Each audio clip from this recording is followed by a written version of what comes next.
Welcome to History Teller YT, where forgotten voices and untold stories come alive. Today, we journey deep into the Zamboanga Peninsula and Misamis Occidental, the ancestral home of the Subanen people, the first nation of this land. Long before the arrival of the Moro Sultanates, long before Spanish forts and American surveys, the Subanen thrived beside rivers and forests, living in harmony with nature and defending their freedom with quiet courage. Yet, their history is not one of conquest, but of survival, resisting slave raids, enduring colonial pressures, and preserving their culture against erasure. In this series, you will uncover why Zamboanga Peninsula and Misamis Occidental must remain outside BARMM, not just by law, but by truth, by history, and by moral justice. Stay with us, because what you're about to hear is not just a history lesson. It's a story of sovereignty, dignity, and survival that still speaks powerfully today. Long before foreign powers, religions, and sultanates entered Mindanao, the Zamboanga Peninsula and Misamis Occidental already had a thriving civilization. The people who lived there were the Subanen, a riverine nation whose existence goes back more than 1,000 years. Archaeological studies, oral traditions, and linguistic records confirm that they are among the earliest ethno-linguistic groups in the Philippines. The very name Subanen comes from the word Suba, meaning river, because their villages grew beside streams, valleys, and fertile waterways that provided food, transport, and life itself. To the Subanen, rivers were not simply physical features. They were the beating heart of their culture and a link between communities scattered across mountains and coasts. The Subanen economy was primarily built on swidden farming, fishing, hunting, and careful trade. Their way of life was sustainable, deeply in harmony with the land. Crops were rotated to keep the soil fertile. Hunting was never done to the point of scarcity, and fishing practices ensured rivers remained abundant for the next generation. Their world was not dominated by kings or powerful nobles, but guided by the leadership of timuays, respected elders and chiefs who ruled not by force, but by consensus. Theirs was a society rooted in egalitarian principles. Each family had a voice, each clan had dignity, and justice was grounded in shared customs passed down through generations. Even before the arrival of Islam in Mindanao in the 14th century, the Subanen were connected to the outside world. Coastal Subanen traders exchanged forest products, resins, honey, and woven goods with Visayan merchants and, on occasion, with Chinese traders who reached the peninsula through regional networks. But these exchanges never threatened their sovereignty or identity.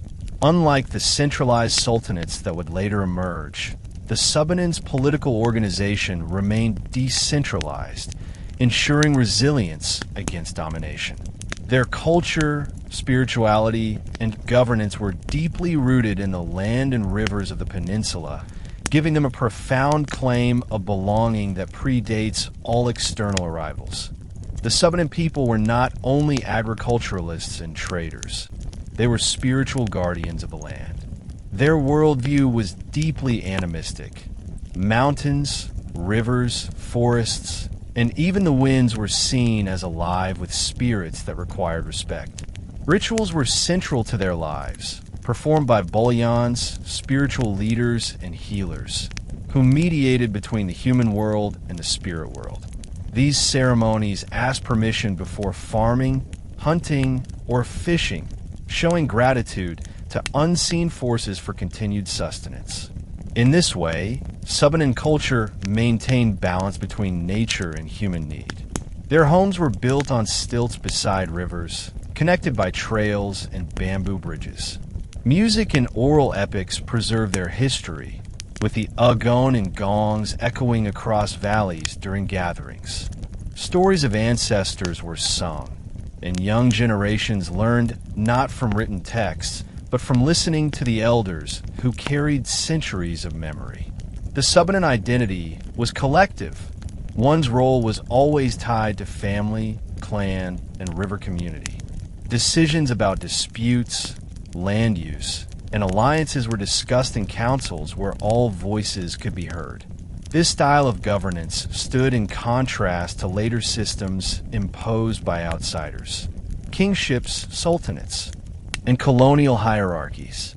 Because of their geographic spread, from Misamis Occidental to the southern tips of Zamboanga Peninsula, the Subanen never needed to expand aggressively or dominate neighbors.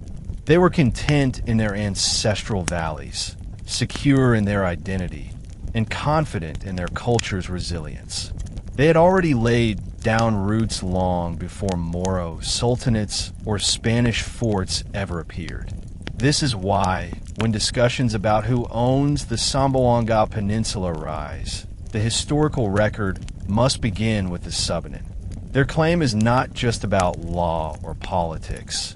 It is about millennia of continuous presence, of rivers carrying the same songs, and of mountains watching over the same people. When modern debates arise about whether Zamboanga Peninsula or Misamis Occidental belong under the jurisdiction of BARMM, one must look back to the first and most enduring inhabitants.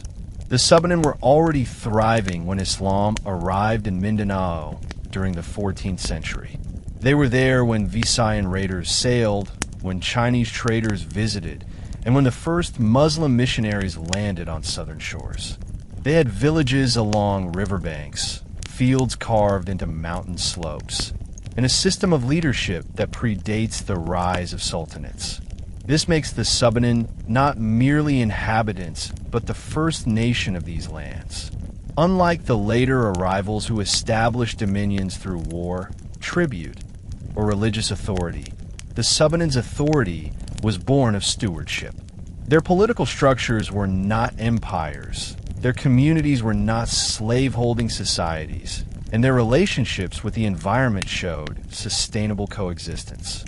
Their identity as Lumad, indigenous, non-Islamized, non-Christianized, marks them as distinct from both the Moro polities that came later and the colonizers who imposed new systems. This distinction matters deeply. When the Subanen say they have always been here, it is not rhetoric but historical truth. Thus, when we consider the rightful identity of Zamboanga Peninsula and Misamis Occidental, the first name must always be Subanen. BARMM cannot claim the mantle of first ownership. The Subanen stand as living proof that the peninsula's original culture is Lumad, not Moro. Their rivers still bear their name. Their oral traditions still carry their ancestors' voices, and their communities still survive against centuries of marginalization. To forget this would not just be a mistake in history, it would be a grave injustice. The foundation of truth is simple. The Subanen were here first, they are still here, and their ancestral sovereignty remains unbroken. By the 14th century, new political powers began to rise in Mindanao and the Sulu archipelago. With the spread of Islam through Arab traders, missionaries, and intermarriages, the sultanates of Sulu and Maguindanao emerged as dominant regional forces. These were not small polities. They were organized, expansive, and armed, drawing their strength from maritime trade networks and alliances that connected them to Borneo, the Malay Peninsula, and even as far as Arabia. Their wealth came from sea-based commerce, pearls, slaves, wax, forest products, and tribute. And as their influence spread, their ambitions turned toward controlling both the seas and the fertile interior lands of Mindanao. For the Subanen, who lived primarily along rivers of the Zamboanga Peninsula and Misamis Occidental, this expansion marked the beginning of a long and difficult struggle. Historical chronicles, such as the works of Ratana, 1894, and Blair and Robertson, 1903, document the constant raids that swept across their riverine villages. Tazig raiders from Sulu and Maguindanao warriors would sail up rivers, burn homes, seize food supplies, and capture men, women, and children. These captives were marched to coastal strongholds, then shipped to Sulu, Borneo, or even farther, sold in bustling slave markets. Slave raiding was not random. It was an organized system that fueled the economy of the sultanates and kept subject populations in fear. The Subanen were particularly vulnerable because of their settlement pattern. Their villages were scattered along waterways that could be easily navigated by fleets of vintas and war canoes. Unlike fortified coastal towns, they relied on the natural security of distance and forests. But even these barriers could not always protect them. Raids meant that fertile valleys, once centers of abundance, became dangerous places to live. Many Subanen were forced to abandon lowland settlements, retreating to the mountains where survival was harder and farming less productive. Yet despite these hardships, their people endured. They clung to their rivers, their customs, and their freedom, refusing to submit to the authority of the sultans. The arrival of the Moro Sultanates did not merely bring occasional raids. It imposed a system of dominance that sought to extract wealth from non-Muslim populations like the Subanen. Accounts from Spanish chroniclers and early missionaries describe how Subanen clans were forced to deliver goods in tribute: beeswax, rice, forest resins, and woven mats. If they failed, raiders would arrive as punishment, taking more than just products. They would take lives and freedom. This created an atmosphere of constant fear. Imagine a Subanen family in the 1600s, tending rice along a riverbank, always watching the horizon for the appearance of sails that might mean disaster. Life was never secure. Even during times of peace, tribute meant forced submission. During times of war, entire villages vanished. Their people marched away as captives. The trauma of slavery became part of Subanen oral tradition. Stories tell of warriors and chiefs who stood their ground with spears and shields, preferring to die in defense of their villages than to be taken alive. Women sang laments of lost children, carried away to foreign shores. Generations were marked by this cycle of violence. And yet, even as victims, the Subanen refused to lose their sense of identity. They never accepted that the sultanates had legitimate rule over their lands. For them, the rivers and valleys were inherited from their ancestors, blessed by their spirits, and no outsider had the right to claim ownership. This resistance was not expressed in great battles. Subanen did not have fleets of ships or cannons. Instead, their defiance was in endurance. They withdrew to the mountains, rebuilt their homes after every raid, and passed on stories of survival to their children. In this way, Subanen resistance was quiet but unyielding. They chose survival over assimilation, freedom over tribute, and memory over submission. To call them allies or subjects of the Moro Sultanates, as some modern claims suggest, is a distortion of truth. The reality is harsher and clearer. The Subanen were victims of expansionism, survivors of raids, and guardians of lands constantly under threat. Despite centuries of slave-taking, displacement, and forced tribute, the Subanen never surrendered their sovereignty. Oral histories, passed through generations, remember leaders who fought until the end, communities that refused to yield, and warriors who ambushed raiding parties with nothing more than spears, bows, and poisoned arrows. Though they lacked the organized armies of the sultanates, their spirit of resistance was unbreakable. Each act of survival, each decision to remain in their homeland rather than abandon it entirely, was a declaration.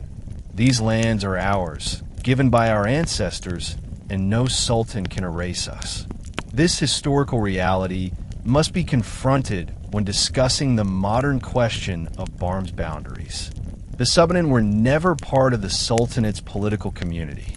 They were never allies, never willing subjects. Their relationship with the Sultanates was marked by exploitation and violence. To now fold their lands into a political entity that claims descent from those very sultanates would be a repetition of old injustices. It would mean rewarding centuries of raiding by legitimizing claims that history itself rejects. Thus, the Subanen resistance is not merely a story of the past. It is a foundation of present identity. They are not outsiders in the Zamboanga Peninsula and Misamis Occidental. They're the original guardians who endured suffering but never lost sovereignty. Their rivers, valleys, and mountains carry the memory of struggle.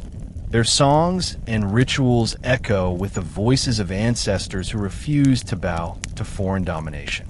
This is why, when modern legal frameworks like the Indigenous Peoples' Rights Act, IPRA, insist on free and informed consent, it resonates deeply with Subanen history. Their survival has always been about saying no to imposed authority and yes to ancestral freedom. Recognizing this defiance is essential to honoring the truth. The Subanen resisted, survived, and continue to assert their rightful claim as the first nation of the peninsula. When Spanish expeditions arrived in Mindanao during the 16th century, they quickly realized that the island was not a monolithic cultural or political entity. They encountered diverse peoples with distinct languages, belief systems, and political structures. Among these groups, the Subanen stood out as a people living mainly in the rugged mountains and fertile valleys of the Zamboanga Peninsula and Misamis Occidental.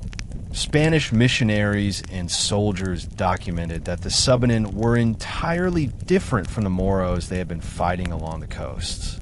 Unlike the highly centralized and militarized sultanates, the Subanen had small-scale communities led by timuays, chiefs chosen for wisdom and fairness rather than coercive power. The Spanish presence in Mindanao was motivated largely by two goals: the Christianization of local populations and the neutralization of Moro raiding power.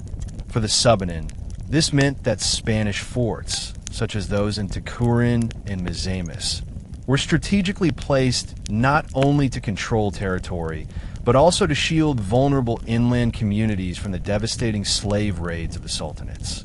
Jesuit missionaries, who often traveled upriver into Subanen territories, described these indigenous groups with sympathy, portraying them as oppressed victims of Moro cruelty.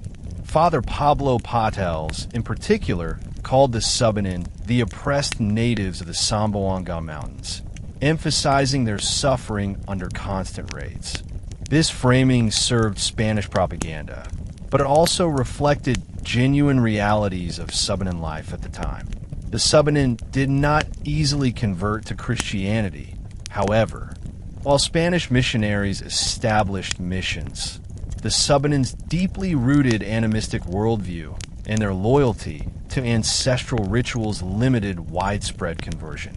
Many Subanen communities preferred to remain in the mountains, far from Spanish control, clinging to the traditions that had preserved them through centuries of hardship. Yet the Spanish distinction between Subanen and Moro was clear. One was an indigenous people whose oppression justified Spanish intervention. The other was a militarized rival that resisted colonization. This differentiation is historically significant because it confirms that even in colonial narratives, Subanen lands were never equated with Moro domains as Spanish colonization deepened. A policy of divide and contain emerged. To the Spaniards, Moros were the enemies to be subdued, while the Lumats, including the Subanen, were to be protected, evangelized, and gradually integrated into the colonial order. This policy was not always benevolent, since colonial rule itself sought to uproot indigenous cultures, but it inadvertently highlighted the unique identity of the Subanen. They were described as distinct, non-Moro, non-Christianized natives whose fate lay in missionary hands rather than military suppression. The building of garrisons in Zamboanga, Misamis, and Takuran reinforced this divide. These forts became protective barriers where Subanen could seek refuge during raids. Spanish soldiers often framed their presence as guardianship over innocent natives against Moro aggressors. Reports sent to Madrid repeatedly underscored that Subanen people were peaceful, unarmed, and unjustly raided. This contrasted with the descriptions of the Sultanates as hostile, armed with fleets, and threatening colonial stability. Thus, in the official colonial imagination, Subanen lands became associated with innocence and victimhood, while Moro lands symbolized rebellion and hostility.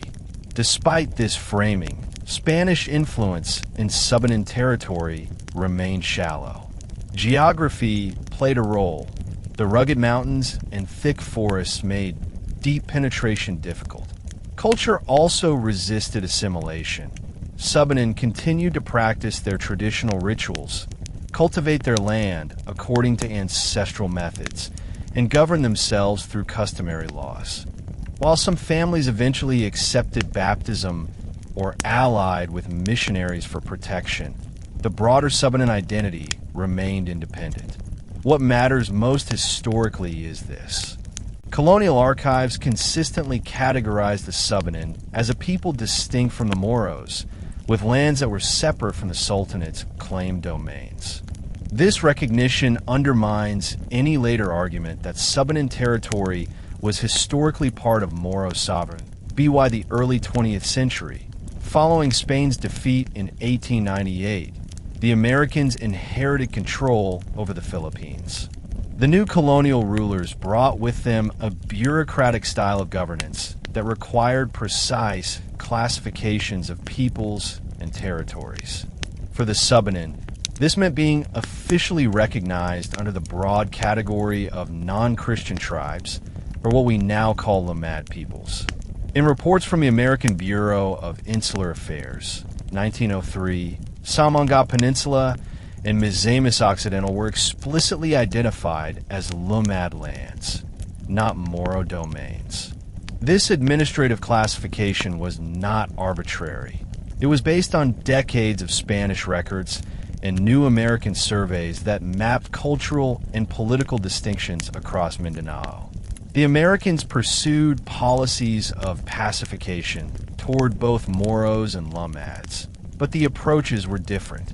In dealing with the Moros, they confronted organized resistance from sultanates armed with firearms and fortified settlements.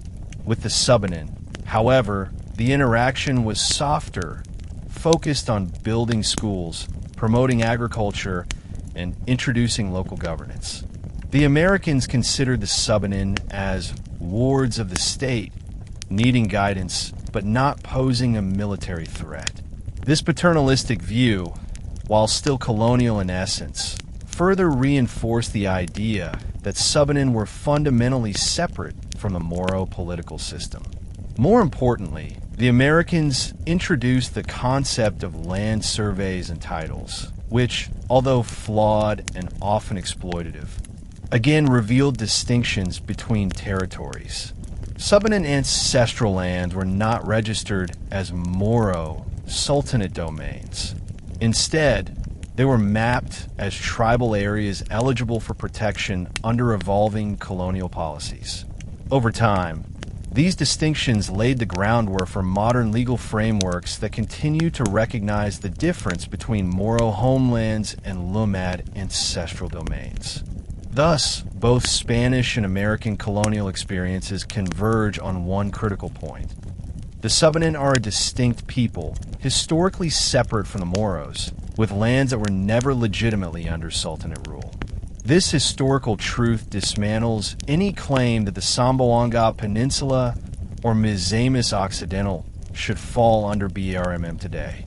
For the Subanen, the land is not simply soil or property. It is memory, identity, and lifeblood. Every river bend, every mountain ridge, every forest trail carries stories of ancestors who lived, farmed, fished, and preyed upon them. Their ancestral domain is not an abstract idea.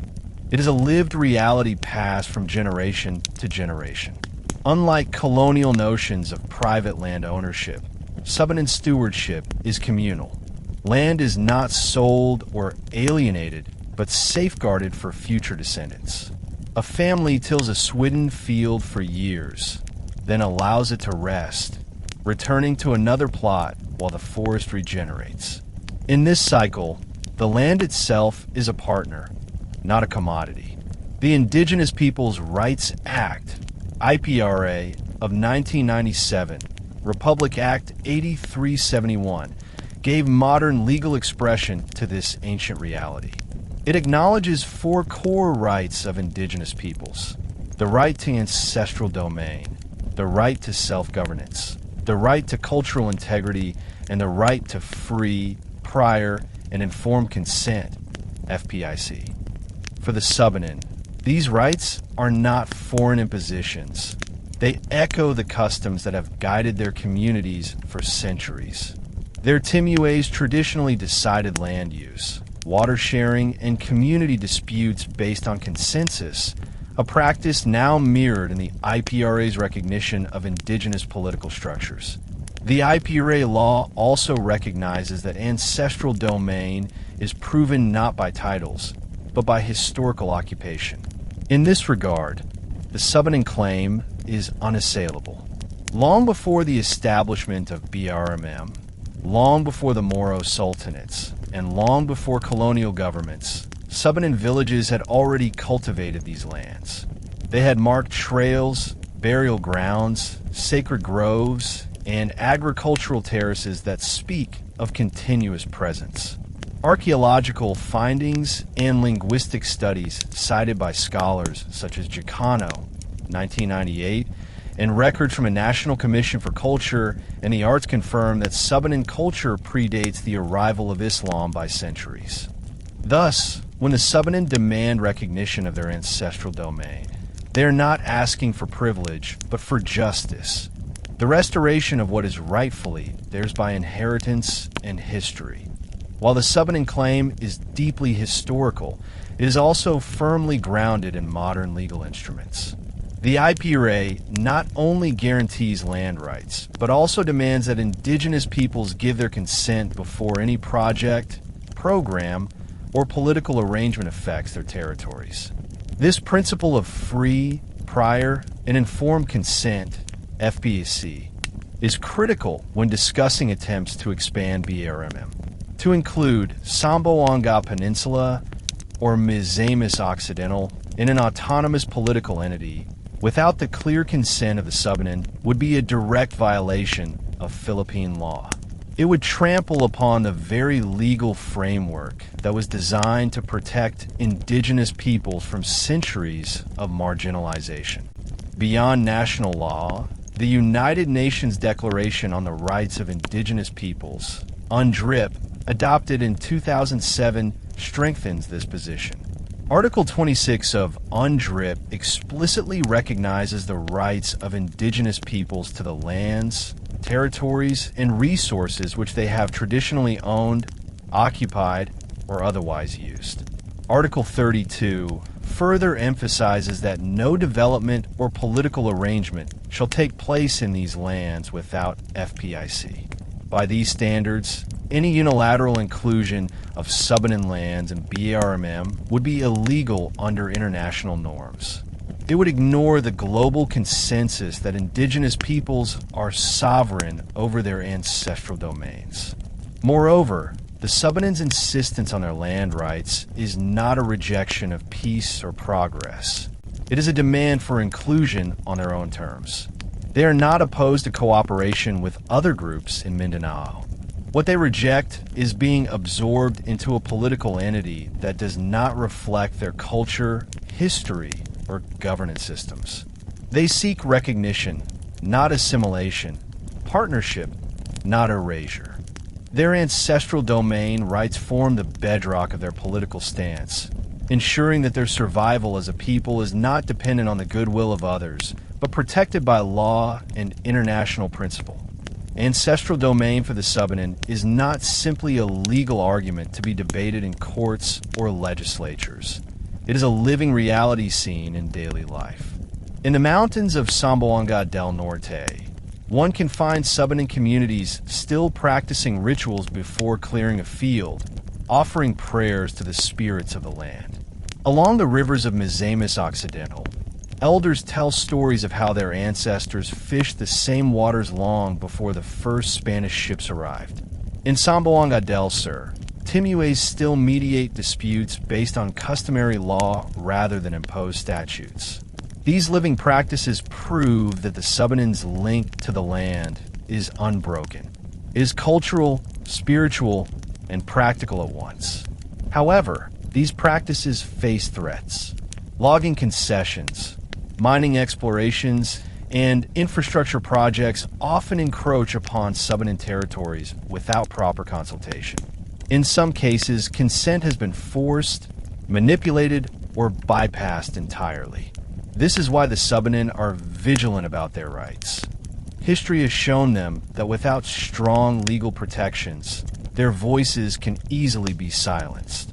The push to include parts of their ancestral territory within BARMM is seen through this lens, not as a neutral political move, but as yet another attempt to redefine their identity without their consent. To the Subanen, sovereignty does not mean isolation from the rest of the Philippines. Rather, it means recognition that they are the guardians of their rivers, forests, and mountains. Their ancestral domain is both heritage and responsibility. They do not demand exclusion from modern development, but they insist that development must respect their traditions, leadership, and consent. The Subanen vision of the future is one where their children can still speak their language, perform their rituals, and walk the same river trails their ancestors walked, without being told that their identity has been absorbed into someone else's history. Their ancestral domain rights, therefore, are not merely about land. They're about dignity, survival, and truth. When assessing territorial claims, the foundation must always be history. And history makes one point unmistakably clear. The Subanen are the first people of the Zamboanga Peninsula and Misamis Occidental. Their settlements predate the arrival of Islam in Mindanao, the rise of the Sultanates, and the onset of colonialism.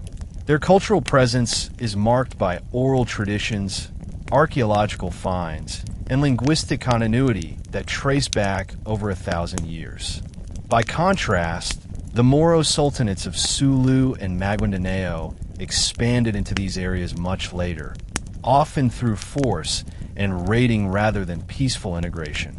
To claim that these lands were originally Moro is to rewrite the timeline of history, erasing centuries of Subanen presence that cannot be denied. Even Spanish chroniclers, who were often biased in their accounts, made a distinction between Subanen and Moro. Jesuit reports highlighted the Subanen as victims of Moro slave raids, not as subjects or allies of the Sultanates. Later, American colonial surveys reiterated this distinction, officially categorizing Subanen as part of the non-Muslim tribes, or Lumads. If both colonial administrations, despite their own agendas, consistently recognize the Subanen as distinct from the Moro world, then how can BARMM today assert a claim of historical ownership over these lands? The truth is simple. History belongs first to the Subanen, and no later power has the right to overwrite this fact. The Subanen themselves hold oral histories of displacement and resistance, stories of ancestors fleeing up mountains to escape Moro raiders, and of leaders who chose death over surrender. These stories are not myths. They're lived experiences preserved in cultural memory. When one listens to a Subanen elder recount how their forebears guarded river valleys long before outsiders arrived, it becomes clear that the peninsula is not Moro territory, but Subanen homeland. Historical truth is therefore the first barrier against BARMM claims, a wall of evidence that no political narrative can easily cross. History is not only about who arrived first. It is also about the relationships that followed. Between the Subanen and the Moro Sultanates, that relationship was characterized not by alliance, but by conflict and oppression. Tazig and Maguindanao raiders regularly attacked Subanen villages, burning crops, capturing children, and selling captives in slave markets. Tribute was often forced, extracted under the threat of violence. The Subanen did not freely submit to Moro authority. They endured it as victims of expansion. This legacy of suffering leaves a moral and historical scar that cannot be erased by political convenience. If BARMM is justified by the idea of historical Moro sovereignty, then the Subanen must ask, where was their consent? At no point did the Subanen willingly become part of the Sultanate's domains. Their inclusion was attempted through coercion, not through agreement. Unlike the Sultanate's core territories in Maguindanao or Sulu, where Islam spread organically and communities identified themselves as Moro, the Subanen remained firmly Lumad. Their cultural and spiritual life resisted Islamization. Their governance through timuays persisted in defiance of centralized Sultanate authority. Their oral histories testify to a continuous assertion of independence, even in the face of violence. This absence of consent is critical. Modern law, particularly the Indigenous Peoples' Rights Act, is built on the principle that no indigenous community can be absorbed into another political system without free, prior, and informed consent. If the Subanen never consented in the past and do not consent now, then BARMM cannot claim their lands without violating both historical truth and contemporary law. To include them against their would repeat the injustices of slave raids and forced tribute, only this time under the guise of political inclusion. Thus, the legacy of conflict and the absence of consent form the second barrier that firmly blocks BARMM's claim over Subanen territories. Beyond history and conflict lies the modern framework of rights and identity. Philippine law recognizes the Subanen as indigenous peoples with distinct ancestral domains. International law, through UNDRIP, affirms their sovereignty over these lands. Any attempt to redraw political boundaries that subsume Zamboanga Peninsula or Misamis Occidental under BARMM without their consent would be a legal violation. The Subanen's right to ancestral domain, self-governance, and cultural preservation stands as a legal shield against assimilation into a political project that does not reflect their identity. The Subanen identity itself underscores the impossibility of BARMM's claim. They are Lumad, not Moro. Their language is Austronesian. Their rituals are animistic. Their leadership is consensus-driven through timuays. While they may share geographic proximity with Moro peoples, their cultural foundation is entirely distinct.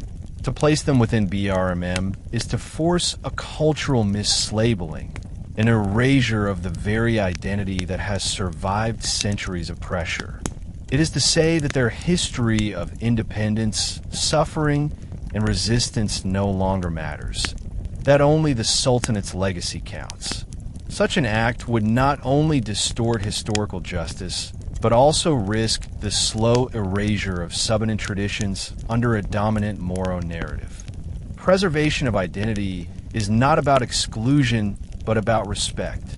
The Subanen do not seek to deny Moro peoples their history or their right to self-determination. What they seek is recognition of their own parallel journey, equally valid, equally ancient, and equally deserving of sovereignty. The truth is that two distinct histories exist side by side in Mindanao, the Moro and the Lumad, and justice requires that both be respected without one swallowing the other. Therefore, legal rights, cultural identity, and the imperative of preservation form the third and final barrier against BARMM's claim. The Subanen's land is their ancestral domain, and no political arrangement should override that truth. When we talk about history and politics, it is easy to get trapped in the language of treaties, boundaries, and legal frameworks. But the Subanen question is not only a matter of technical legality, it is a matter of moral truth. To place Zamboanga Peninsula and Misamis Occidental under BARMM would not simply be a bureaucratic adjustment. It would be the continuation of a cycle of injustice that began centuries ago.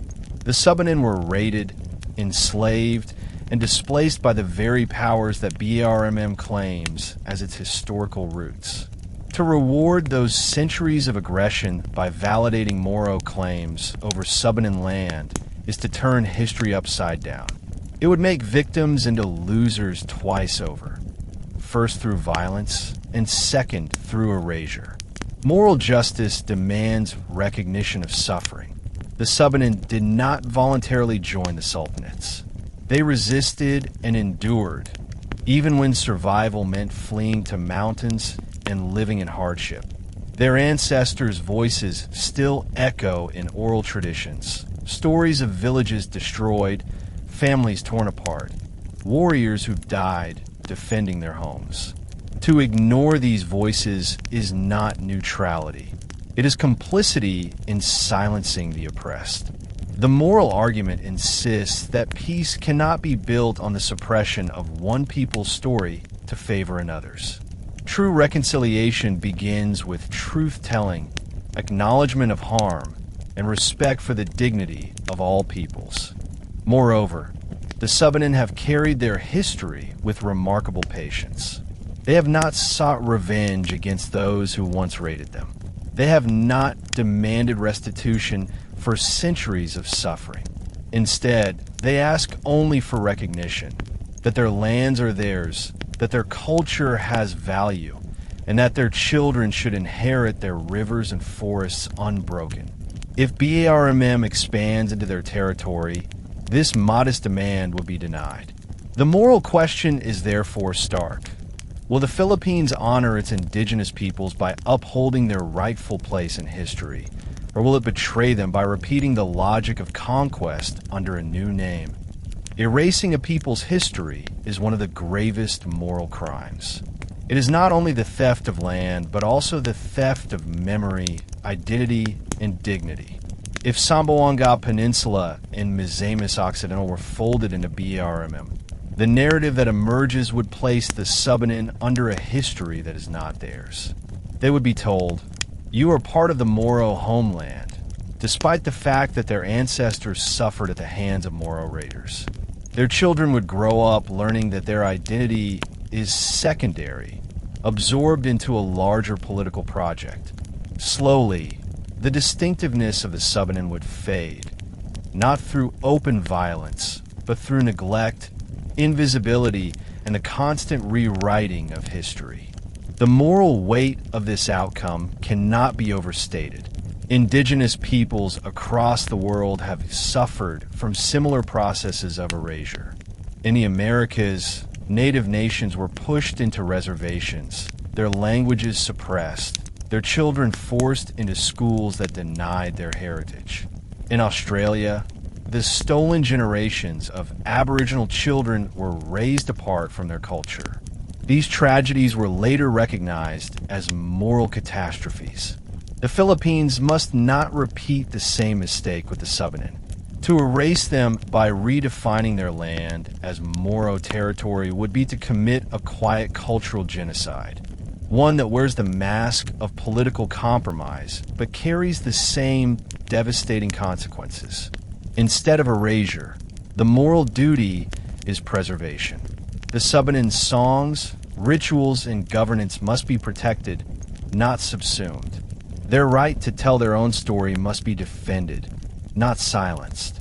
Their ancestral lands must be seen not as empty territories for bargaining, but as sacred inheritances that carry the weight of centuries. The moral consequences of ignoring this are clear: instability, resentment, and the loss of an irreplaceable cultural heritage. If peace in Mindanao is to be genuine, it must be inclusive. That means recognizing not only Moro rights, but also Lumad rights. Anything less is injustice in disguise. The final dimension of the moral argument is forward-looking. The question is not only about correcting past wrongs, but about building a future where all peoples can coexist with dignity. The Subanen are not asking to isolate themselves or to deny Moro peoples their autonomy. What they are asking is to be recognized as equals in the grand narrative of Mindanao. They want a peace process that includes them, not one that sacrifices them on the altar of compromise. Forcing their inclusion into BARMM would send the message that indigenous voices do not matter, that only armed groups and powerful histories shape the future. This would poison the very foundation of peace. But just peace must be built on balance. The Moro struggle for self-determination is real and deserves recognition, but it cannot come at the expense of Lumad rights. To do so would only replace one injustice with another. Instead, the Philippines must embrace a vision where both histories stand side by side. The Moro homeland recognized in BARMM, and the Subanen homeland protected as distinct ancestral domain. In this vision, neither people is erased, and both can flourish. This is not only possible, but necessary if Mindanao is to escape its cycles of conflict. Moral responsibility lies with the state, with policymakers, and with ordinary citizens who care about justice. It requires courage to say, yes, the Subanen matter. Yes, their lands are sacred. Yes, their history is valid. It requires the humility to listen to voices often silenced, and the wisdom to understand that peace without justice is fragile and false. To exclude Zamboanga Peninsula and Misamis Occidental from BARMM is not to deny Moro rights. It is to affirm Subanen rights. It is to say that every people has value, every story deserves respect, and no history should be buried for convenience. This is the moral path, the only path that leads to lasting peace in Mindanao. The history we have traced shows a people who, despite centuries of hardship, never surrendered their identity or sovereignty. From the earliest days of riverine settlements to the relentless onslaught of Moro raiders, from the impositions of Spanish missionaries to the categorizations of American administrators, the Subanen have endured. They remain the original guardians of the Zamboanga Peninsula and Misamis Occidental. This guardianship is not just symbolic, it is deeply practical. Their agricultural practices shaped the valleys, their fishing sustained river communities, and their rituals maintained harmony with nature. Their stewardship of the land has been continuous, and it is this continuity that gives them unshakable moral and historical claims. If we imagine the Zamboanga Peninsula without the Subanen, it would be like imagining a river without its source. Their identity is woven into the land itself. The peninsula's rivers echo their name. Its forests hold the memory of their rituals. Its mountains guard the stories of their resistance. To fold these lands into BARMM would be to ignore this inseparable link. It would uproot a people from a narrative of their own homeland and recast them as mere footnotes in someone else's story. But the truth stands firm. The Subanen are not outsiders. They are the first nation of this land, its original stewards and rightful heirs. Recognizing the Subanen as guardians is not an act of charity, but of justice. It means acknowledging their suffering, honoring their resilience, and affirming their sovereignty.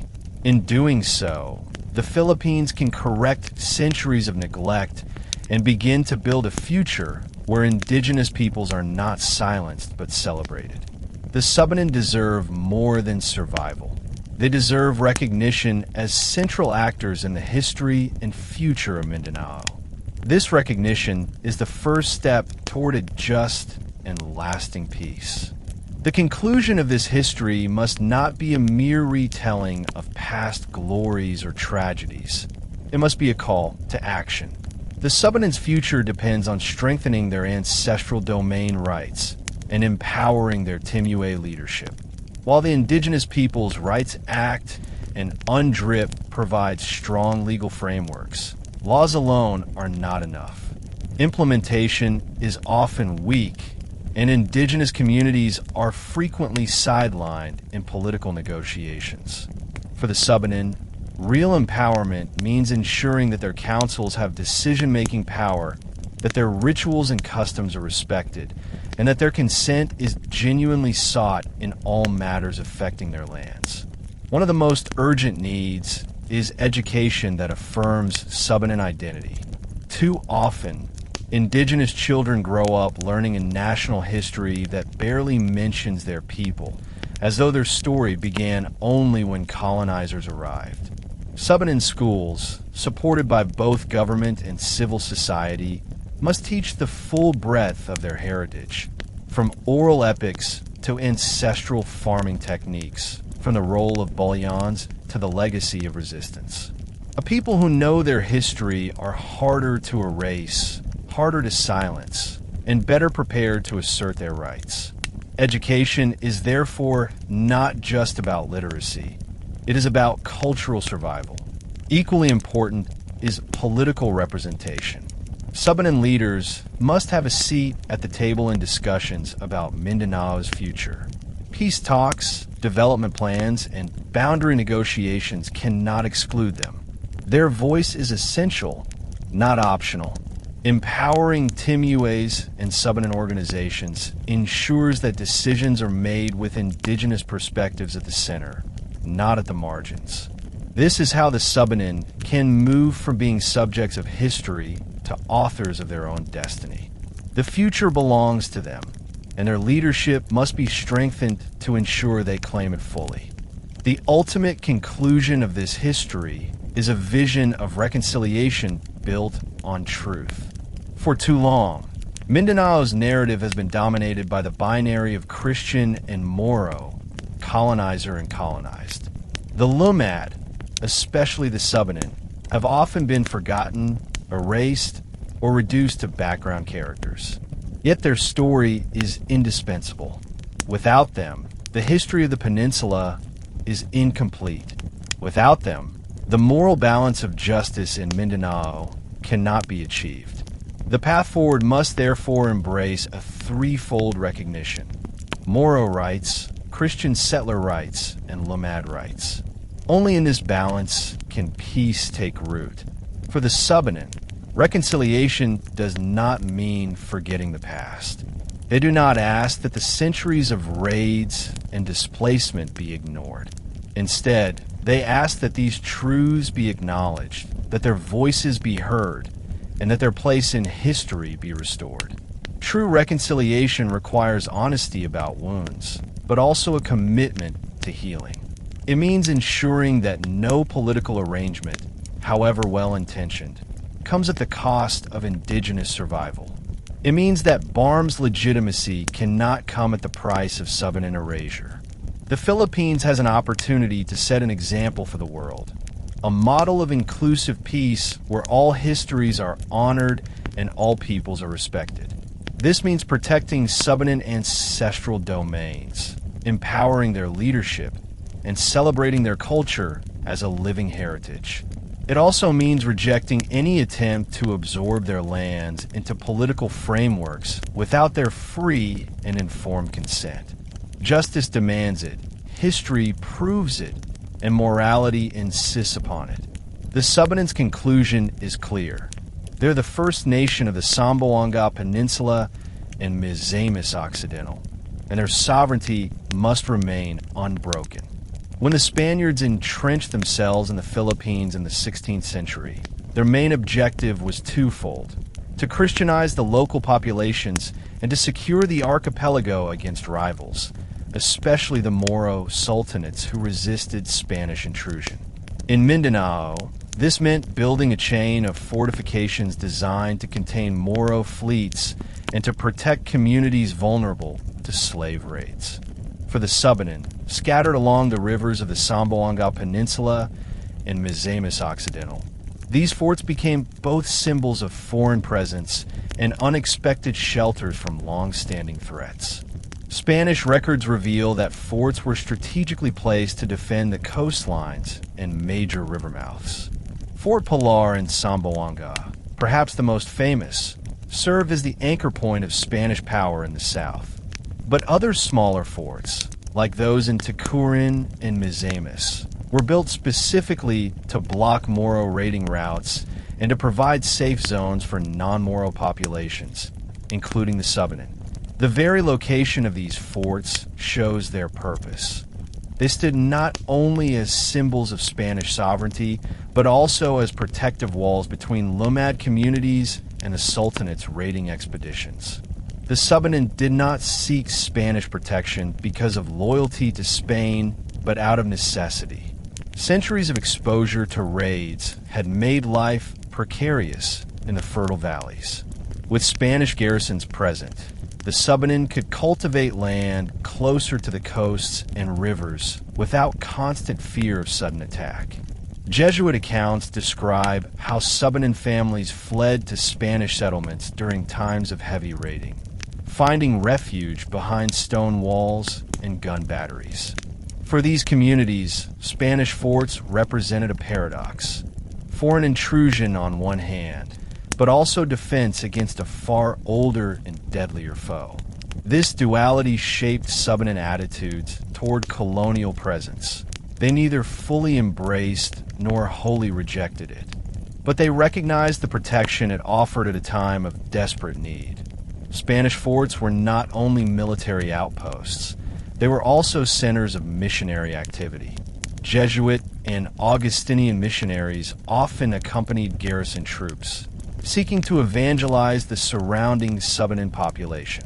To the missionaries, the Subanen represented a population distinct from the Moros, one more open to conversion because they were seen as oppressed victims rather than armed resistors.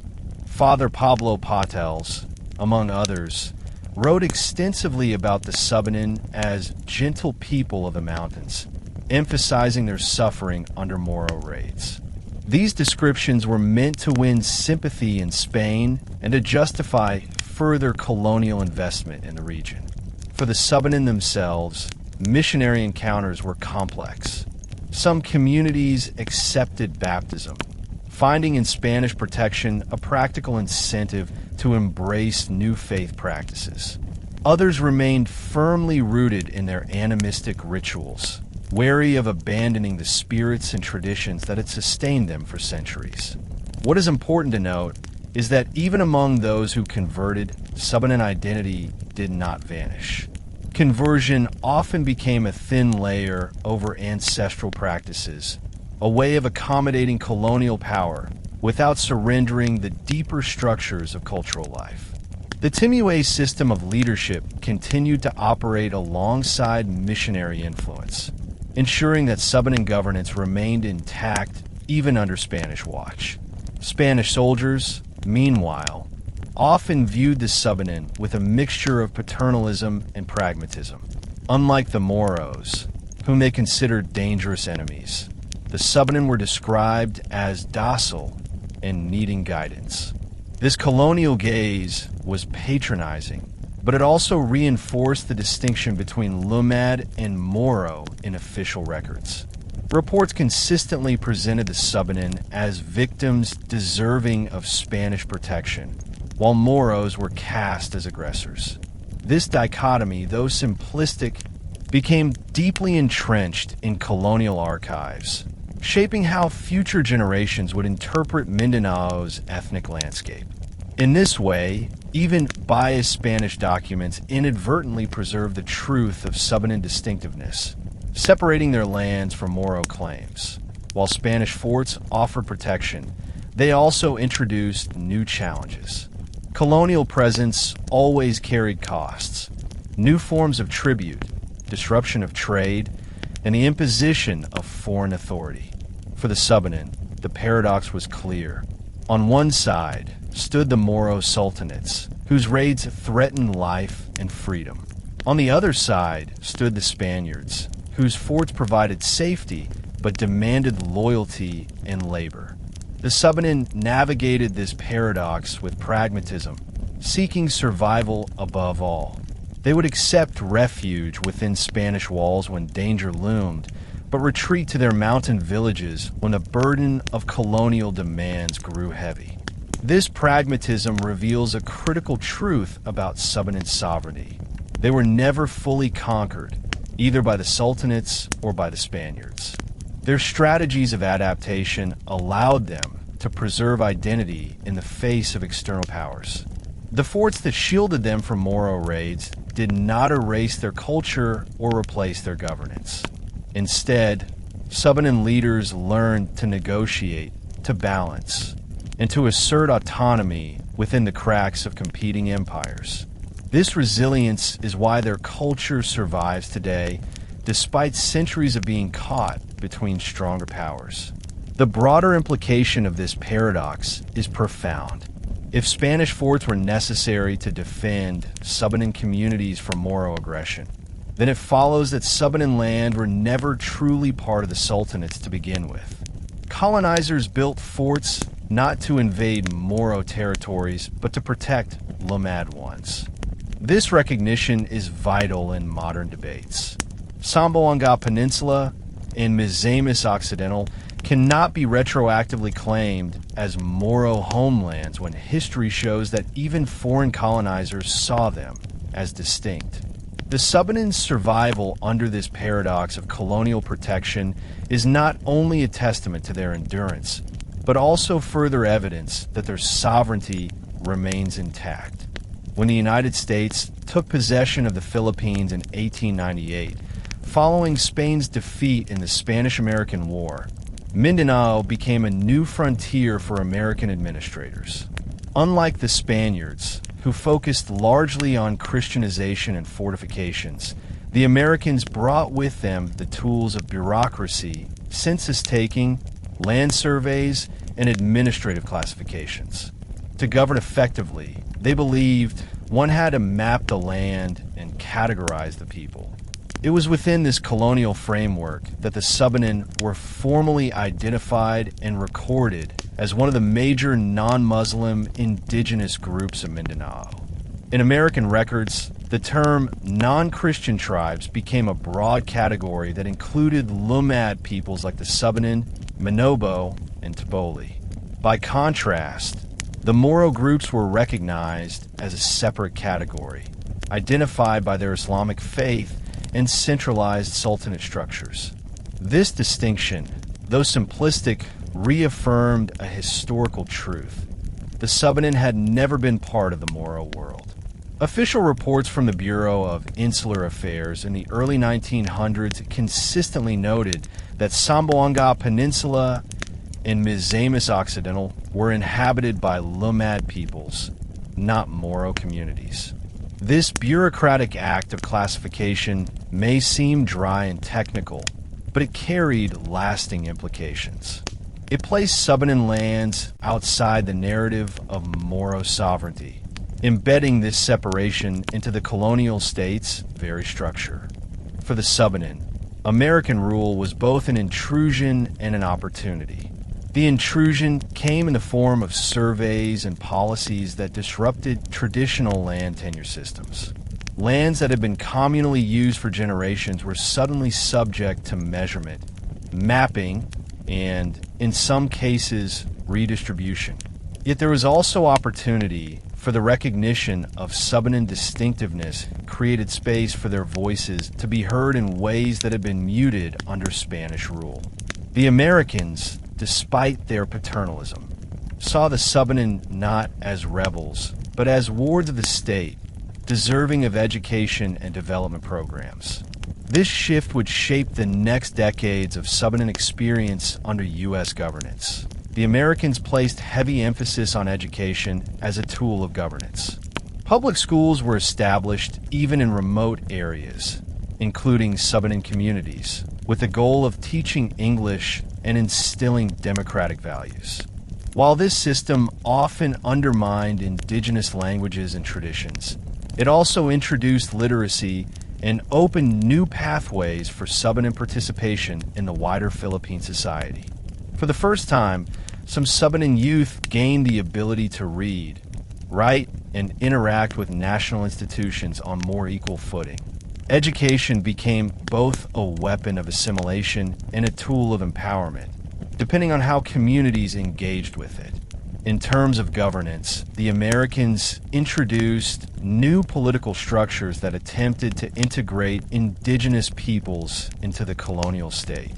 Local leaders were often appointed as datus or headmen, but in Subanen areas, traditional timuays remained influential. The coexistence of colonial titles and indigenous leadership created a hybrid political order. Subanen leaders learned to navigate this system, sometimes adopting American frameworks while continuing to enforce customary law within their communities.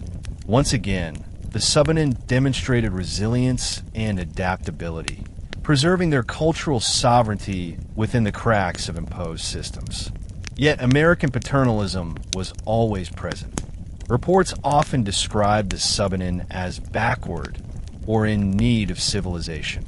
This colonial gaze reinforced stereotypes that indigenous peoples were incapable of self-rule without guidance.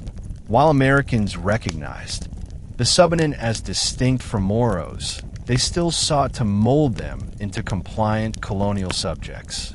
The paradox of protection and control resurfaced. The same colonial state that shielded Subanen lands from Moro claims also restricted Subanen autonomy through paternalistic policies. Still, what matters historically is that the Americans never considered Subanen lands part of the Moro homeland. Instead, they explicitly placed them in the category of Lumad territories, confirming once more that BARMM claims today lack historical foundation. Perhaps the most significant impact of American rule on the Subanen was in the area of land. The colonial government introduced land titling systems through the Public Land Act, which required formal registration of property. For a people whose land tenure was communal and customary, this system was alien. Many Subanen could not meet the requirements for titling, such as written documents, fees, and surveys. As a result, large portions of their ancestral domain were classified as public lands, open to homesteading, logging concessions, and later, mining operations. This legal dispossession sowed the seeds of future struggles for recognition of ancestral rights. Yet, within these policies lay another historical truth. Subanen lands were never registered as part of Moro territories. When the Americans mapped Mindanao, they drew a clear distinction between Lumad and Moro areas. Zamboanga Peninsula and Misamis Occidental fell firmly into the Lumad category. This classification not only shaped colonial administration, but also influenced how the Philippine Republic would later view these lands. In a long chain of legal and administrative documents, from Spanish reports to American surveys to Philippine laws, the Subanen identity as the rightful stewards of the peninsula was consistently acknowledged. This consistency dismantles any modern attempt to rewrite history. If both colonial empires that ruled Mindanao documented Subanen lands as separate from Moro domains, then BARMM cannot claim them today without ignoring centuries of recorded truth. For the Subanen, the challenge left by American land policies is not to prove ownership. They have always owned their rivers, forests, and valleys, but to reclaim legal recognition of that ownership in a system that once denied them titles. Their sovereignty, rooted in history and culture, remains unbroken. It is only the legal frameworks that must now catch up to reality. Throughout history, resistance has often been measured in grand battles, famous revolts, and celebrated heroes. But for the Subanen, resistance took on a different shape. Their defiance was not usually in the form of large-scale wars against foreign or Moro powers. Instead, their resistance was expressed in survival itself. By refusing to surrender their identity, by clinging to their mountains and rivers, and by enduring in the margins where stronger powers could not easily reach them. This was not passivity. It was a deliberate strategy of preservation. When raiders descended on their villages, the Subanen did not submit. They fled to the mountains, rebuilt, and continued their way of life. When missionaries tried to suppress their rituals, they incorporated Christian practices on the surface, but kept their animistic spirituality alive beneath. When colonial governments imposed new systems of land tenure, they continued practicing communal stewardship in defiance of imposed individual titles. This quiet resistance shaped their legacy. Unlike groups that became absorbed into larger political or religious systems, the Subanen retained a distinct identity across centuries of disruption. Their songs, dances, and oral traditions remained intact because elders passed them down carefully, ensuring that even when written histories ignored them, cultural memory preserved them. The Subanen way of life, river-centered, community-governed, spiritually rooted, survived precisely because they resisted assimilation. This survival is itself a form of victory. It means that today, despite centuries of raiding, colonization, and marginalization, the Subanen can still stand and say, "We are the first nation of this land."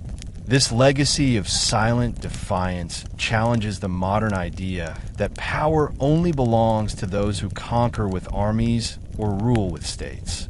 The Subanen prove that power also belongs to those who endure, who safeguard memory, and who keep their traditions alive against overwhelming odds.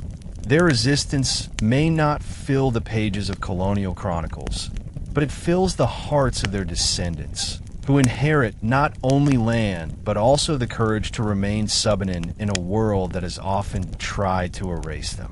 What allowed the Subanen to endure when so many pressures threatened their existence? The answer lies in their cultural anchors, the practices, beliefs, and governance systems that kept them rooted even as external storms raged. One of the strongest anchors is the timuay system of leadership. Unlike sultanates or colonial governments that concentrated power in the hands of monarchs, the timuay was a community-based leader chosen for wisdom, fairness, and the ability to mediate disputes. This decentralized system meant that no single conquest could destroy the whole people. Even if one village was raided or scattered, others could continue under their own timuays, preserving governance in fragments that later reconnected. Another anchor was spirituality. The Subanen belief that rivers, mountains, and forests are inhabited by spirits created a sacred bond between the people and their environment. This worldview was resistant to outside ideologies, because to abandon their rituals would have been to abandon their relationship with the land itself. Even when some Subanen adopted Christianity under Spanish pressure, ancestral rituals were often maintained in secret, allowing cultural continuity beneath the surface of imposed faith. This duality, public adaptation, private preservation, enabled them to navigate centuries of external domination without losing their spiritual essence. Music and oral tradition also played a decisive role. Subanen epics, chants, and dances carried not just entertainment, but identity. They encoded history, values, and collective memory in a form that could survive without books or schools. In times of displacement, stories became portable homelands, carried by elders in the mountains and passed on to children. This cultural resilience is why, even today, Subanen rituals and dances can still be witnessed across the peninsula, living testimonies of survival. These anchors ensured that Subanen identity did not dissolve into the tide of Moro expansion or colonial assimilation. They are proof that culture, when deeply rooted, can outlast empires. The Subanen's history of resistance and survival is not merely a relic of the past. It is the foundation of their modern identity. Today, when Subanen leaders assert their rights under the Indigenous Peoples' Rights Act, they're continuing the legacy of resistance against imposed authority. When they demand free, prior, and informed consent before any mining project enters their lands, they echo their ancestors who refused tribute to raiders. When they celebrate rituals beside rivers or teach children their language, they're preserving the same cultural anchors that sustained them through centuries of hardship. Modern Subanen activism is thus not new, but a continuation of an ancient struggle for survival and dignity. This legacy also gives them a unique moral authority in Mindanao's contemporary debates. While the Moro people have fought for autonomy through armed struggle, the Subanen have waged their battle through cultural endurance. Both forms of struggle are valid, but they must be recognized as distinct. To subsume Subanen lands under BARMM would not only be historically inaccurate, it would erase the unique legacy of a people whose resistance has always been different, but equally powerful. Their survival is itself an argument for sovereignty. If they could withstand centuries of raids, colonization, and marginalization without losing identity, then surely they have the right to determine their political future today. Ultimately, the legacy of resistance and cultural survival shows that the Subanen are not victims to be pitted, but survivors to be honored. Their history is one of quiet strength, carried through generations not by armies or empires, but by communities who refused to let go of who they were. This legacy is their inheritance, their power, and their shield. It is also their gift to the Philippines, a reminder that true sovereignty is not only about conquest, but about the courage to endure as oneself, no matter how heavy the storms of history. For centuries, the Subanen viewed land as a sacred trust inherited from their ancestors and guarded for future generations. Land was communal, its use regulated by custom, its stewardship entrusted to families and clans under the guidance of timuays. Fields were cultivated for a time and then allowed to rest. Rivers were shared by entire communities, and forests were respected as spiritual domains of unseen guardians. This worldview stood in stark contrast to the concept of land introduced by colonial governments, particularly the Americans, who sought to transform ancestral territories into surveyed, titled, and taxable property. The Public Land Acts passed during the American period declared vast areas of Mindanao as public domain, effectively stripping indigenous peoples of their ancestral rights. For the Subanen, whose systems of ownership were unwritten and communal, this meant dispossession on a massive scale. Lands they had cultivated for centuries were suddenly considered vacant or unclaimed, simply because they did not hold paper titles. Homesteading policies allowed Christian settlers from the Visayas and Luzon to migrate into Mindanao, occupying lands that the state claimed were unused. Logging companies were granted concessions over forests where Subanen once hunted and performed rituals. Mining explorations marked mountains with boundaries that ignored sacred sites. The transformation of land into property was not merely economic, it was existential. It undermined the very foundation of Subanen culture, which saw land as inseparable from identity. Suddenly, their rivers, forests, and mountains were no longer theirs by inheritance, but by legal title, a title most of them could not obtain. This shift laid the groundwork for decades of marginalization, pushing the Subanen farther into remote areas and cutting them off from fertile valleys that had sustained them for generations. The dispossession was not just of territory, but of history itself. as colonial laws dismissed the ancestral claims that had shaped Subanen life for over 1,000 years. The loss of land under colonial policies triggered profound social and cultural consequences for the Subanen.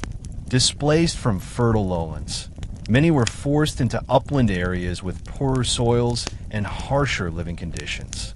Swidden farming became more difficult as land became scarce, and cycles of cultivation were shortened, leading to exhaustion of resources.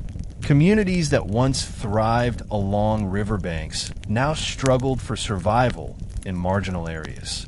This displacement was not only physical, it disrupted cultural rhythms that had always been tied to the land.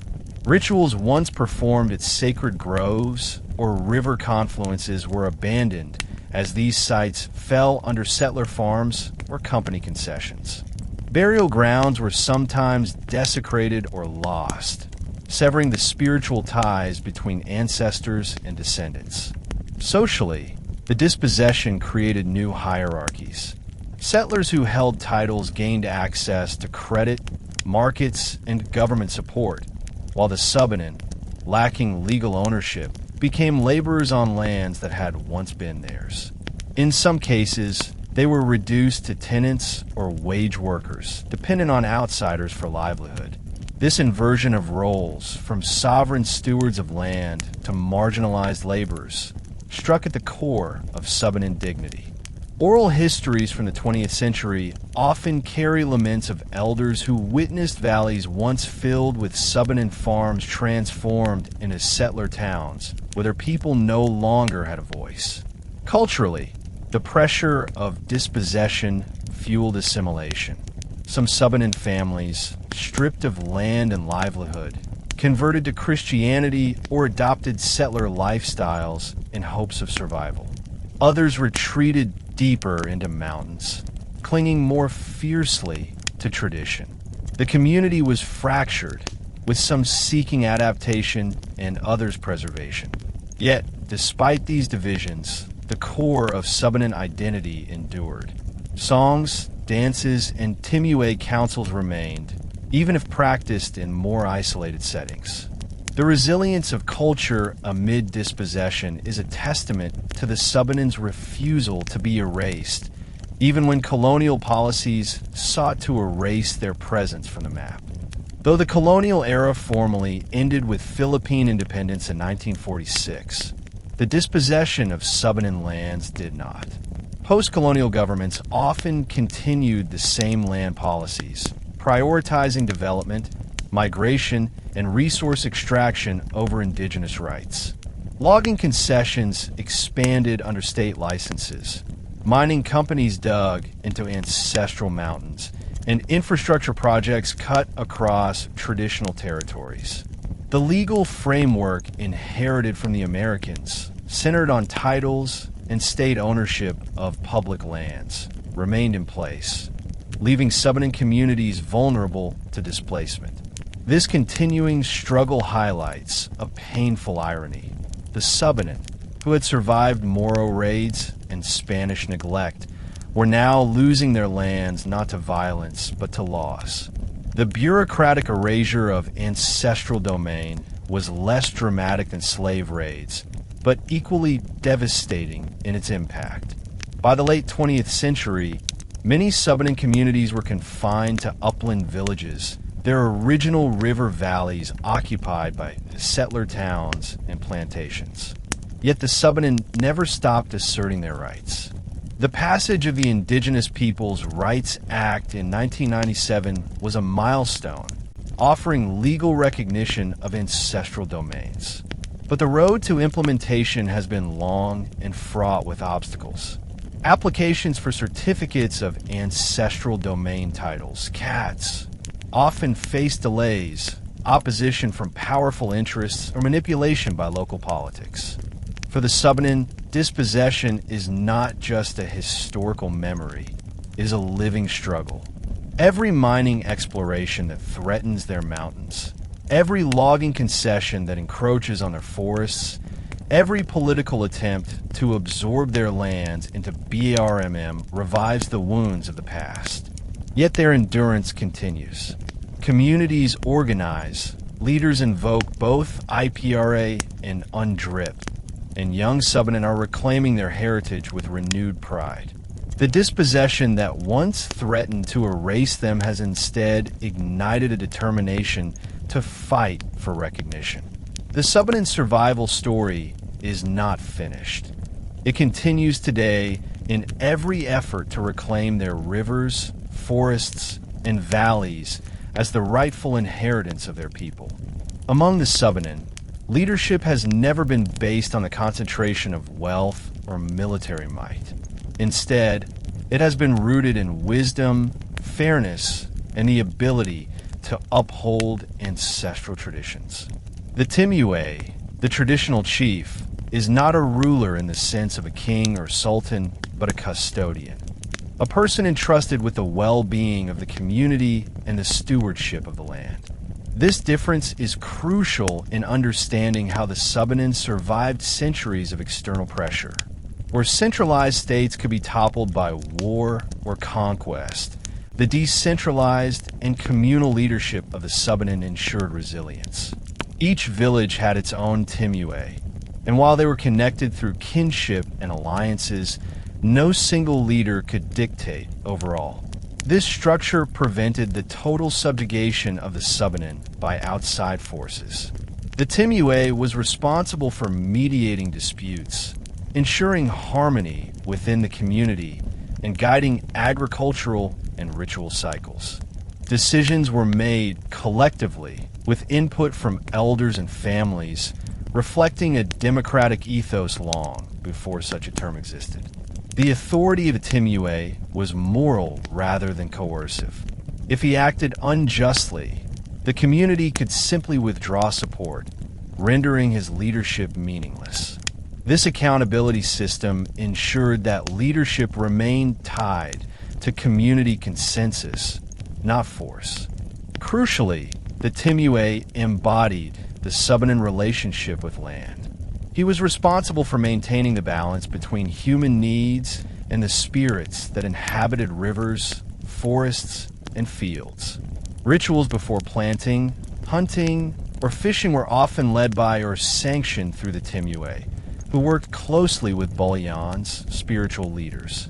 This intertwining of governance and spirituality reinforced the Subanen's deep respect for ancestral domain. To the Subanen, losing their land was not just losing property. It was breaking the chain of responsibility entrusted to them by generations past. The timuay stood at the center of this chain, a living reminder that leadership is service and land is life. Colonial encounters placed enormous pressure on indigenous governance systems, but the timuay institution proved remarkably durable. Spanish missionaries often sought to replace traditional chiefs with Christianized leaders, while American administrators introduced new political structures, such as appointed tribal ward leaders. Yet, the timuay system endured, adapting to external frameworks without losing its essence. In many cases, colonial officials recognized the practicality of working with timuays because of their influence within their communities. Reports from both Spanish and American periods frequently noted the distinction between Subanen leadership and Moro datus or sultans, reinforcing the uniqueness of the Subanen governance system. During Spanish times, timuays were sometimes courted by missionaries to bring their communities closer to missions and forts. While some accepted baptism and engaged with colonial institutions, they often continued to exercise customary authority within their villages. American administrators, with their penchant for categorization, labeled Subanen leaders as tribal heads, but the reality on the ground was that timuays retained legitimacy because they embodied continuity with the past. Even when the state imposed municipal structures, villagers still turned to timuays for decisions about disputes, rituals, and land use. The endurance of the timuay system demonstrates the Subanen skill at cultural negotiation. They neither outright rejected nor blindly accepted colonial frameworks.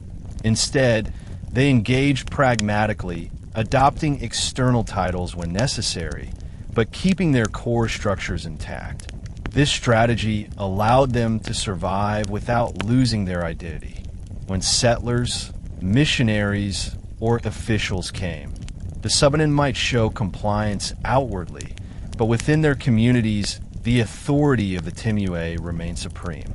In this way, the Subanen resisted erasure by embedding their traditions within the cracks of imposed systems. Their governance did not collapse under colonialism. It adapted, persisted, and quietly shaped the survival of their people.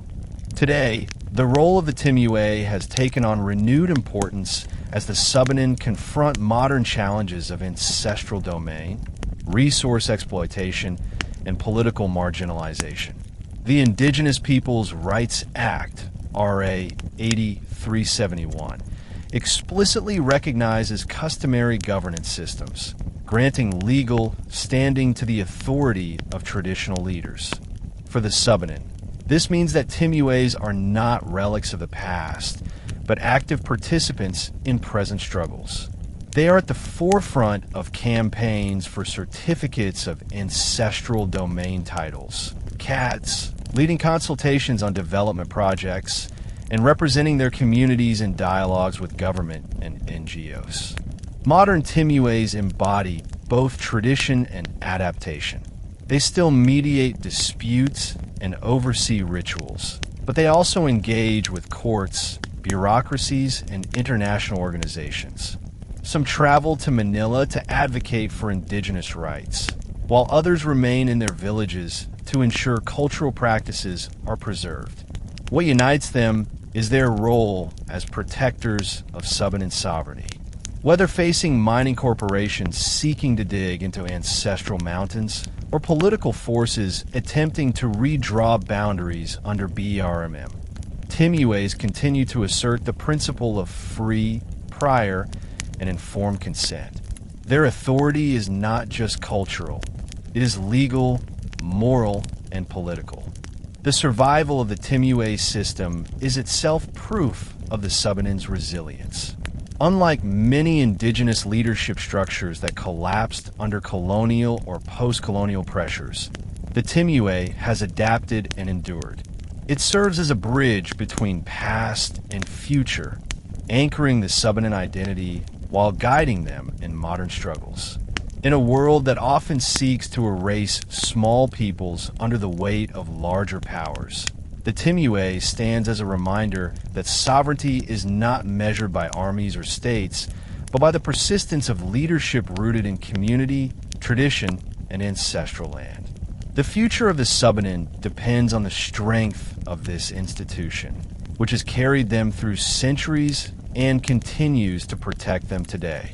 For the Subanen, culture is not just about customs preserved in the past.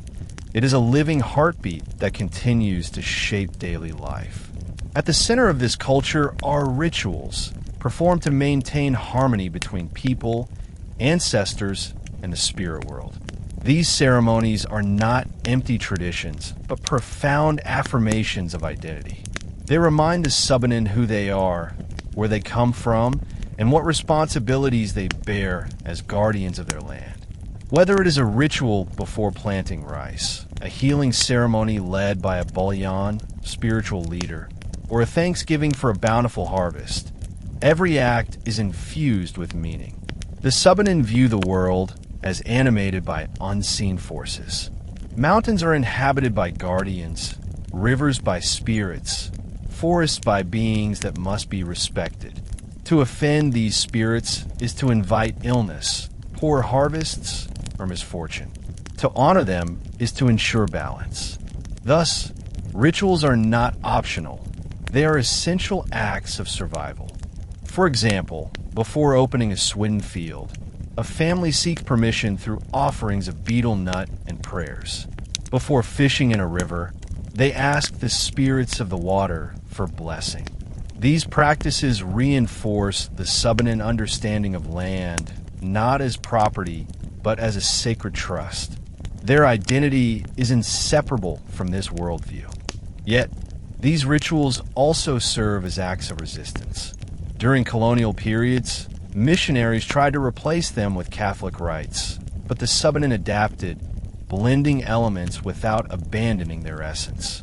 Today, when outside pressures push for assimilation into broader political identities, these rituals anchor the Subanen in their uniqueness. They are daily reminders that they are not Moro, not settler, but Subanen, a people with their own spiritual grammar, one that has endured for centuries. To deny these practices or erase their importance would be to strip the Subanen of their very soul. Rituals are complemented by the vibrant arts of the Subanen, music, dance, and oral storytelling that serve as vessels of memory.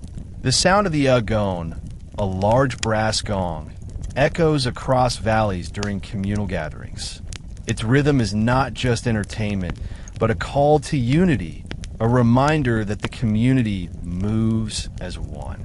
Dance is performed during weddings, harvests, or rituals tell stories of ancestors, migrations, and survival. Every step, every gesture carries meaning. These performances transmit knowledge across generations, ensuring that children learn not only through words, but through embodied participation. Oral tradition, especially epic chants, hold a particularly important place. Subanen elders recount stories of origin, of spirits who shaped the land, of ancestors who resisted enslavement, and of heroes who chose freedom over submission. These epics function as unwritten textbooks, encoding history, ethics, and worldview in forms that cannot be destroyed by the loss of paper or books. Even during displacement into mountains, oral traditions traveled with the people, safeguarding their identity in times when external forces tried to erase them. The importance of these cultural forms becomes even clearer when viewed in contrast to the pressures of assimilation. Schools introduced by colonial and post-colonial governments often excluded indigenous history, teaching children narratives centered on Manila or foreign powers. In this vacuum, Subanen cultural expressions became counter-histories, teaching children what formal education omitted.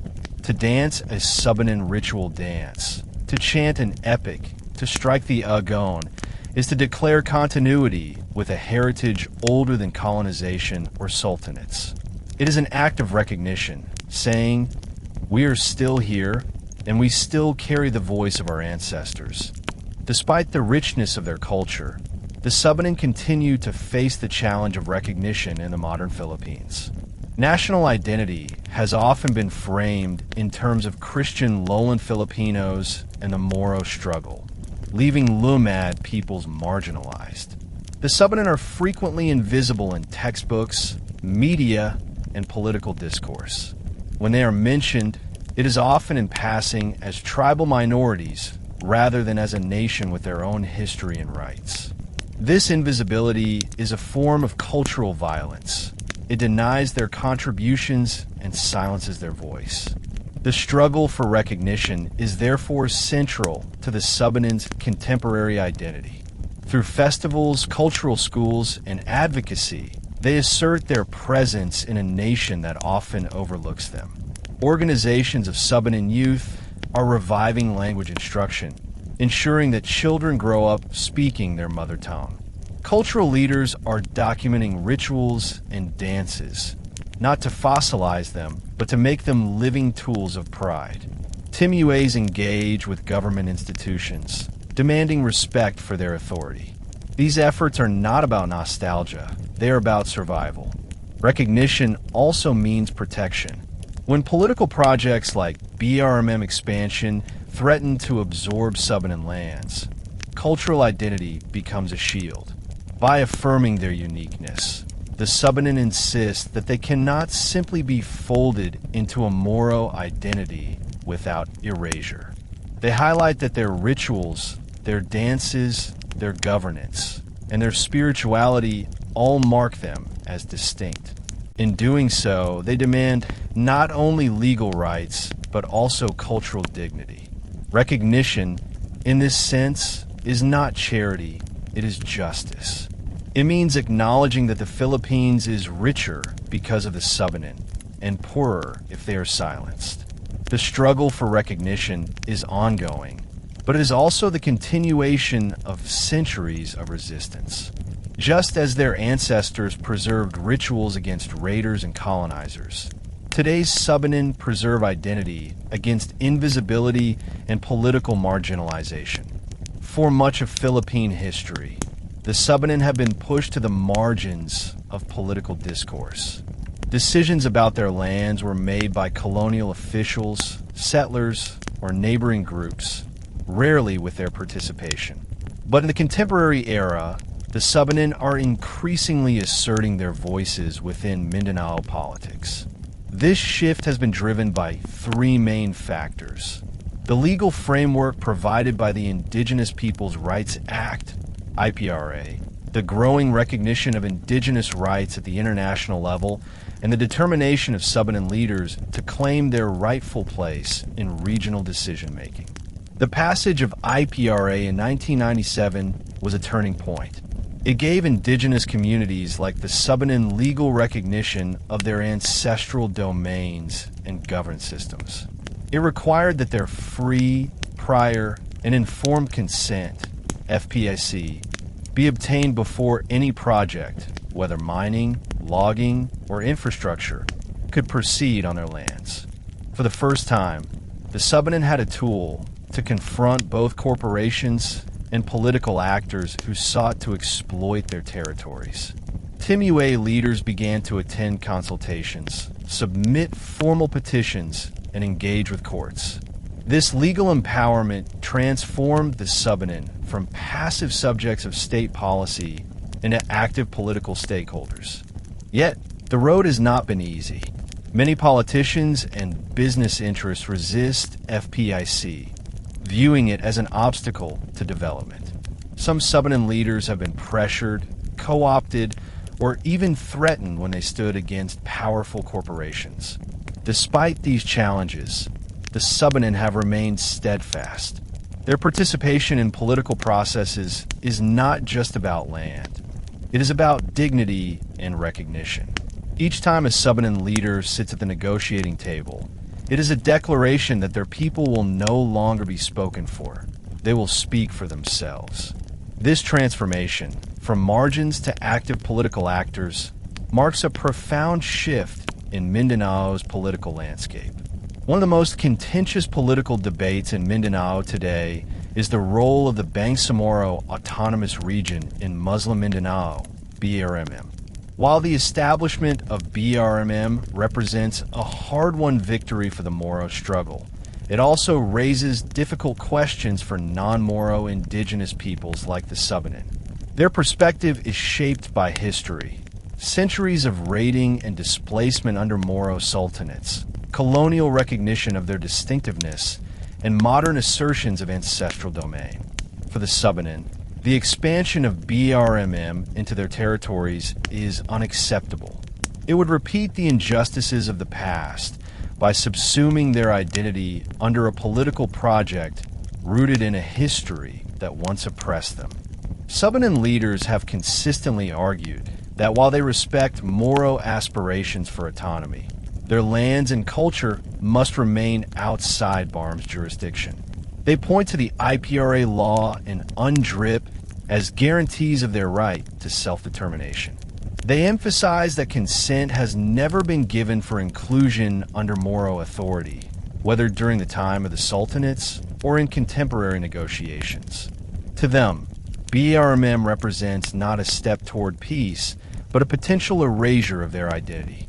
This is why Subanen leaders, elders, and youth organizations have spoken out in forums, public consultations, and even international platforms, making it clear that Zamboanga Peninsula and Misamis Occidental must remain distinct. This stance is not a rejection of peace, but a defense of justice. The Subanen recognize the legitimacy of Moro struggles, but refuse to let those struggles overwrite their own. They argue for a vision of Mindanao where both Moro and Lumad histories are respected, where autonomy does not mean assimilation, and where indigenous voices are heard alongside others. Their perspective reveals a deeper truth. Peace in Mindanao cannot be achieved by elevating one people at the expense of another. True autonomy must be inclusive, protecting the rights of all. The challenge for contemporary Mindanao politics is how to build inclusivity in a region long fractured by conflict, colonization, and competing claims. For the Subanen, inclusivity means more than token representation. It means having real decision-making power in local governance, development planning, and regional negotiations. It means that their timuays are recognized not just as cultural figures, but as political authorities with legitimate voice. It means that Subanen youth are given opportunities for education and leadership, preparing a new generation to defend their people's rights in courts, councils, and legislatures. Some progress has been made. Subanen leaders now participate in local government units, in regional consultative bodies, and in national indigenous peoples organizations. Partnerships with NGOs and advocacy groups have amplified their voices on issues like mining, environmental protection, and land rights. Yet much work remains. Too often, indigenous voices are sidelined in favor of more powerful actors, settler politicians, corporate interests, or Moro leaders. To overcome this imbalance, the Philippine state must commit to strengthening indigenous political participation.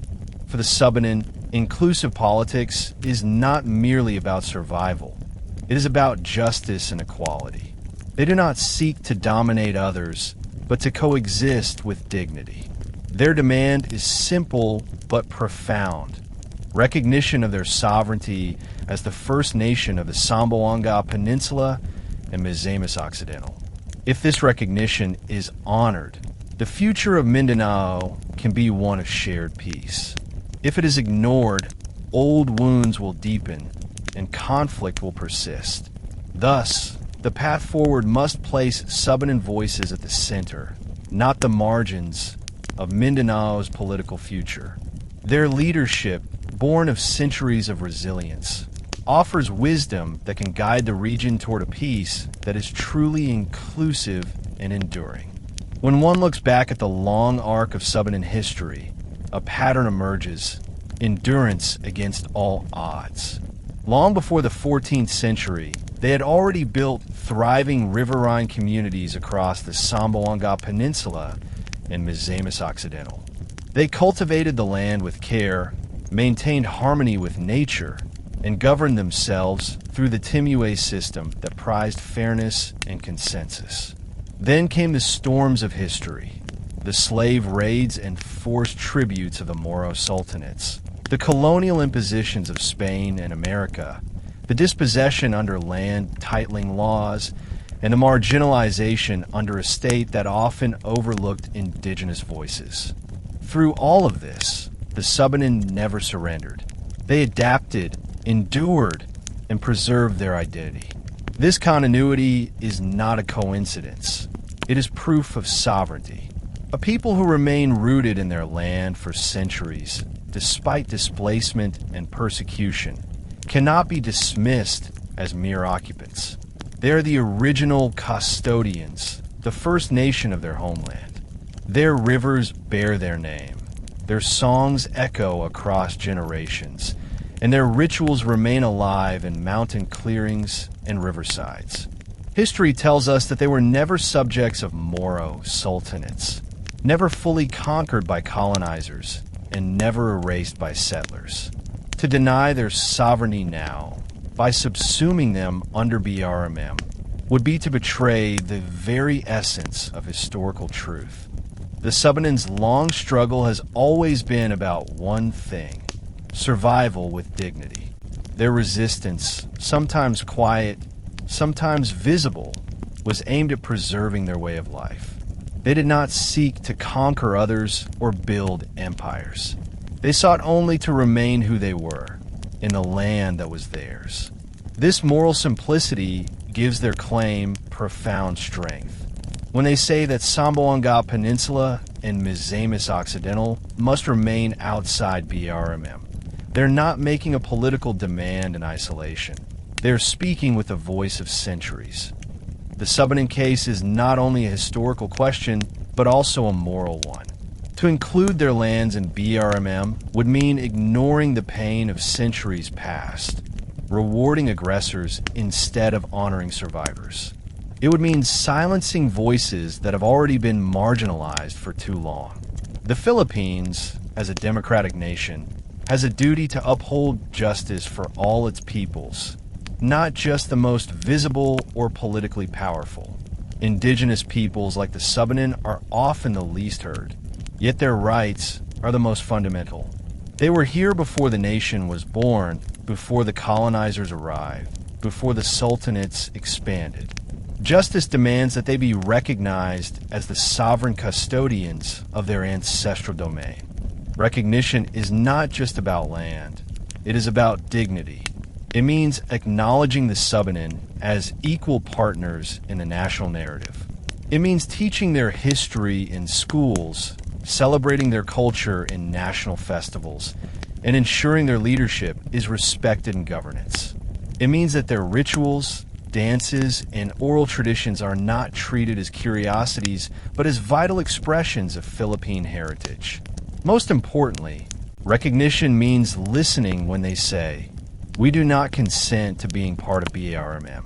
Ignoring that statement would not only violate legal frameworks like IPRA and UNDRIP, it would be a moral betrayal of a people who have already endured more than enough injustice. The Subanen are not asking for special treatment. They are asking for fairness. They are not rejecting peace or Moro autonomy. They are simply saying that peace must be inclusive, that autonomy must not erase others, and that justice must be shared. The moral duty of recognition lies not only with policymakers, but with all Filipinos.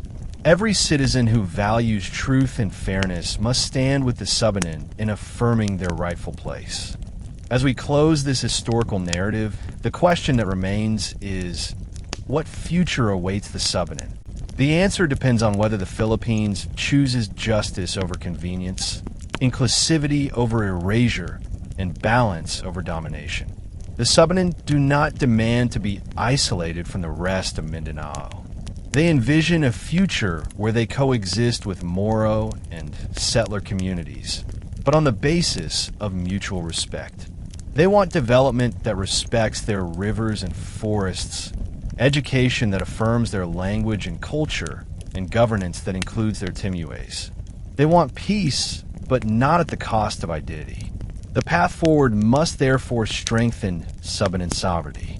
This means accelerating the recognition of certificates of ancestral domain titles, CATs, empowering timuays within governance systems, and ensuring that free, prior, and informed consent, FPIC, is strictly observed in all projects. It means rejecting any attempt to redraw political boundaries that ignore Subanen voices. It also means fostering dialogue where Subanen, Moro, and settler communities can recognize each other's histories without erasure. Only through this balance can Mindanao achieve lasting peace. The Subanen story is ultimately a lesson for the world, that survival itself can be a form of resistance, that quiet endurance can outlast empires, and that justice delayed must not become justice denied. The Subanen have carried the weight of history with dignity. Now it is time for the Philippines to honor them fully, to ensure their sovereignty is not sacrificed in the name of compromise. Zamboanga Peninsula and Misamis Occidental must remain outside BARMM, not out of hostility, but out of respect for history, for culture, for law, and for the moral truth that no people should be erased from their ancestral home. The Subanen have endured for centuries. Their future must now be secured with justice.